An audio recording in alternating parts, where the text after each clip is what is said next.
Did you know that when Paul Walker tragically passed away, he left behind a fortune so massive it sparked a silent war behind the scenes? We're talking about the man who lived life in the fast lane, but his bank account was moving even faster. It's one of those stories that makes you stop and really think about the reality of Hollywood fame versus the person behind the persona on a crisp November day back in 2013. The world actually seemed to stand still for a moment. I remember exactly where I was when the news hit my feed, and I bet you do too. News broke that the face of the Fast and Furious franchise, the man who made us all believe in the power of family and the pure adrenaline of a quarter-mile race, was gone in an instant. It wasn't just a car crash in Santa Clarita, it felt like the sudden, jarring end of an entire era for cinema and car culture alike. How could someone so full of life, so synonymous with speed and survival, be taken away like that? It was a tragedy that left millions of fans completely heartbroken and the industry in a total state of shock. But as the initial grief faded, a massive million-dollar question began to surface. What actually happened to his $25 million estate? You'd think with all that talk of family on screen, the transition would be smooth and respectful, right? Well, rumors suggest it wasn't exactly a walk in the park. There's a darker side to the legacy that we're only just beginning to fully understand. While we all saw Brian O'Connor drifting through the streets of Tokyo, the real Paul Walker was a much more complex guy. He wasn't just a movie star, he was a devoted father, a serious philanthropist, and a man who genuinely preferred the tranquility of the ocean over the blinding lights of a red carpet premiere. He lived a double life in the best way possible, keeping his feet on the ground even as his career reached the stratosphere. Before we continue, subscribe to the channel and tell us in the comments where you are watching from. It's crazy to think that even 10 years later, we are still talking about his will and the drama surrounding his assets. Why does it still matter so much today? Because the details are finally coming to light, and let me tell you, they are way juicier than any movie script Hollywood could ever write. There's been a whirlwind of legal filings, family tensions, and whispers of betrayal that would make your head spin. And then there's the mystery of the car collection. Paul didn't just drive cool cars for the cameras. He was a true enthusiast who owned some of the rarest vehicles on the planet. We are talking about machines that most people can only dream of seeing in person, housed in a private warehouse that was like a sanctuary for him. But here's where it gets really suspicious. Rumors say that some of these 30+ vehicles were actually stolen just hours after his death. Can you believe the nerve of some people? While his family was grieving, some individuals allegedly had the audacity to move cars out of his warehouse before the dust had even settled. It's a plot twist that feels like it belongs in a heist movie, but this was real life. The legal battle to recover those missing pieces of his legacy was intense and revealed a lot about the people who were hovering around his inner circle. But before we dive deep into all that legal drama, we have to look at the man himself. Who was the real Paul Walker when the cameras stopped rolling and the engines were turned off? Let's take a closer look at the life of the man who became a legend long before he left us. We are starting at the very beginning of his incredible journey. Paul's journey to the top wasn't just some overnight fluke. It was a steady burn that eventually turned into a total wildfire. From his early days in Varsity Blues, where he played the iconic Golden Boy quarterback, to becoming a global icon, the guy had a magnetic energy you just couldn't ignore even if you tried. But did the fame change him? You see so many stars go through the Hollywood machine and come out looking completely different. But Paul stayed that same chill California guy who just wanted to surf and drive fast. He lived for the adrenaline, not just the paychecks. While other actors were busy chasing tabloid headlines, he was likely scouting for waves or tinkering with a car engine in his garage. He didn't just play a racer, he lived it, which is why the fans connected with him so deeply. He was the real deal in a city full of fakes.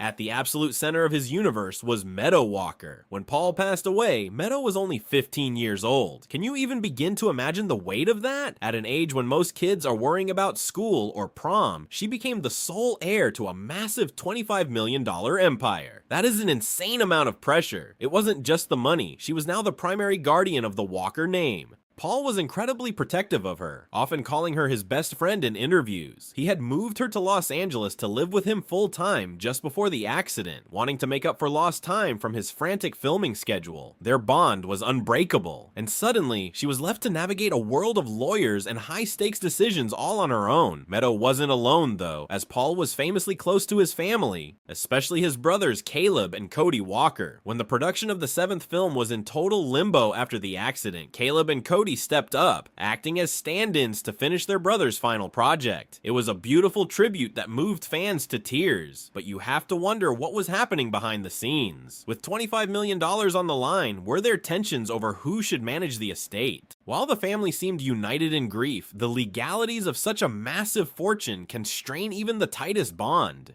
Everyone wanted to protect Paul's legacy, but everyone had their own idea of exactly how to do it. Then there was his Fast family. His bond with Vin Diesel was the stuff of legends. They were legitimate brothers, not just co-stars. Vin even named his daughter Pauline in his honor. But imagine the cast's shock when they realized Paul's true worth. He never flaunted his wealth. He wasn't showing off gold chains or custom private jets on social media. When that $25 million figure hit the news, it probably caught people off guard. He was a guy who lived modestly compared to his peers, which only added to his everyman charm. He didn't need the flash to be a star. This leads to his biggest secret: his heart of gold. While most celebs were at parties, Paul was often in disaster zones with his organization, Reach Out Worldwide. He was in Haiti after the earthquake and in Chile after the tsunami, not for public relations, but because he actually cared. Rumors say a huge chunk of his earnings went straight into funding these missions. He didn't want credit, he just wanted to help. This was the man behind the smile, using his fame as a tool for good.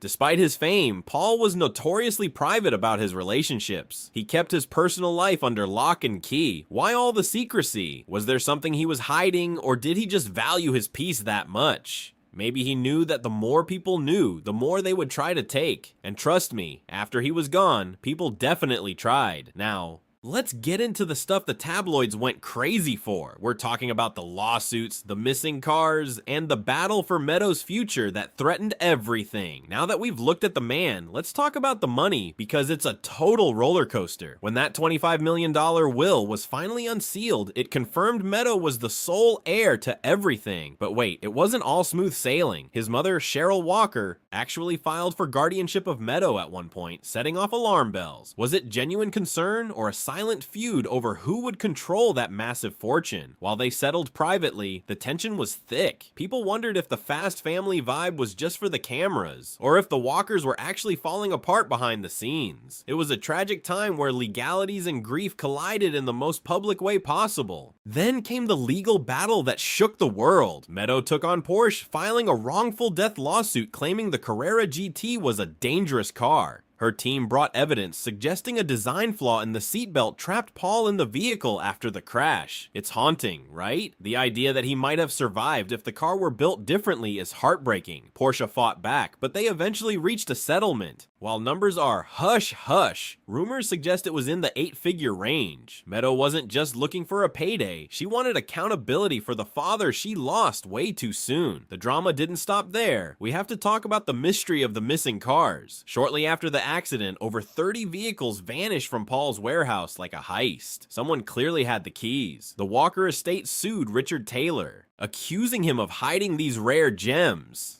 It took years to finally track those cars down or get compensation. It honestly feels like an inside job, doesn't it? The nerve of people taking advantage of a tragedy is wild. This was about protecting a collection Paul spent his life building with true passion. It's the kind of betrayal that leaves a bad taste in your mouth. Even now, the internet is buzzing with tributes. Scroll through any video about Paul and you'll see fans are as passionate as ever. They say he deserved more time, or point out how Meadow is his literal twin. The comments are a battlefield of love and wild conspiracy theories that won't go away. People feel a personal connection to him that most stars never achieve. He wasn't just an actor, he was a guy who felt like a real friend. It's honestly touching to see how a car movie created such a tight-knit community of people who genuinely care about each other and the legacy. Looking at Meadow today, she's turned that pain into power. She's using her inheritance to change the world through the Paul Walker Foundation. They focus on marine science and ocean conservation, her dad's passions. Is she the ultimate Nepo baby? Some might say so. but she's worked hard to carve out her own path as a high fashion icon while keeping her father's heart at the center of it all. She is a shining example of how to handle such a massive responsibility. She is making sure that the Walker name stands for more than just cinematic car chases. And what about the future? Rumors of a digital CGI return for Paul in Fast 11 are everywhere. Some fans think it's a beautiful tribute, while others feel it's a disrespectful cash grab. It's a tough debate. The technology has come a long way since the 7th film. Would you be happy to see Brian O'Connor back? Or is it better to let his final scene in the 7th movie be the permanent goodbye? In the end, was Paul's greatest legacy his movies, his millions, or the daughter who carries his torch? One thing is for certain: the world will never forget the man who taught us that if one day speed kills me, don't cry because I was smiling. He left us in the fast lane, but his smile remains etched in our hearts forever. His journey was legendary.